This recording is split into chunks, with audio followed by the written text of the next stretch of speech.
ಭಟ್ಕಳ ತಾಲೂಕಿನಲ್ಲಿ ತಲೆದೂರಿರುವ ಮರಳು ಅಭಾವದ ಸಮಸ್ಯೆಯನ್ನು ಬಗೆಹರಿಸುವಂತೆ ಒತ್ತಾಯಿಸಿ ವಿವಿಧ ಕಾರ್ಮಿಕ ಸಂಘಟನೆಗಳ ಸಹಯೋಗದಲ್ಲಿ ಬೃಹತ್ ಪ್ರತಿಭಟನೆಯನ್ನು ಹಮ್ಮಿಕೊಳ್ಳಲಾಗಿತ್ತು. ಆಟೋ ಚಾಲಕರ ಗಣೇಶೋತ್ಸವದ ಮೈದಾನದಲ್ಲಿ ಸಾವಿರಾರು ಕಾರ್ಮಿಕರ ಜಮಾವಣೆಗೊಂಡು ಪ್ರತಿಭಟನಾ ಮೆರವಣಿಗೆ ಕೈಗೊಂಡರು.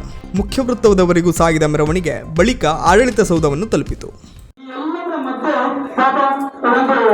ಮರಳು ಇಲ್ಲ ಅಂದ್ರೆ ಆತನಿಗೆ ಕೆಲಸ ಇಲ್ಲ ಅಂದ್ರೆ ದುಡಿಮೆ ಇಲ್ಲ ಅಂದ್ರೆ ಹಣ ಗಳಿಕೆ ಇರುವುದಿಲ್ಲ. ಏನ್ ಮಾಡ್ಬೇಕು ಸ್ವಾಮಿ? ಹಾಗಾದ್ರೆ ನಾವು ಏನ್ ಮಾಡ್ಬೇಕು ಹೇಳಿ?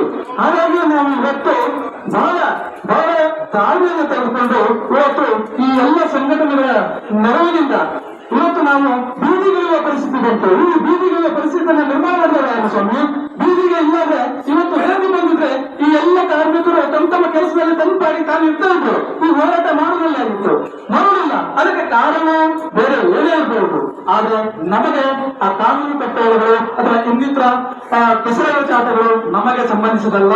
ನಾವು ಒಬ್ಬ ಕಾರ್ಮಿಕರು ಅಷ್ಟೇ. ನಾವು ಕಾರ್ಮಿಕರು, ನಮಗೆ ಮರಳು ಬೇಕು, ಕೆಲಸ ಬೇಕು, ಕೆಲಸ ಕೊಡಿಸ್ಬೇಕು ಅಷ್ಟೇ. ಹಾಗಾಗಿ ಕೆಲವು ಬೇಡಿಕೆಗಳಿವೆ. ಆ ಬೇಡಿಕೆಗಳನ್ನ ನಮ್ಮ ಪ್ರಮುಖರು 4 ಜನ ಮಾತಾಡ್ತಾರೆ. ನನ್ನ ಪ್ರಾಸ್ತಾವಿಕ ಮಾತನ್ನ ನಾನು ಮುಗಿಸ್ತೇನೆ. ಈಗ ಪ್ರಥಮವಾಗಿ ನಮ್ಮ ಈ ಹೋರಾಟದ ಪ್ರಮುಖರು ನಾಗೇಂದ್ರ ಸರ್ ಅವರು ಮಾತಾಡ್ತಾರೆ. ಎಲ್ಲ ವಿವರಗಳನ್ನು ಹೇಳ್ತಾರೆ. ಇನ್ನೂ 3-4 ಜನ ಮಾತಾಡೋದು ದಯವಿಟ್ಟು. ವೀಕ್ಷಕ ಮಹಾಪ್ರಭುಗಳೇ, ನಮ್ಮ ಚಾನಲ್ ಅನ್ನು ಸಬ್ಸ್ಕ್ರೈಬ್ ಮಾಡಿ, ಶೇರ್ ಮಾಡಿ, ಪ್ರೋತ್ಸಾಹಿಸಿ.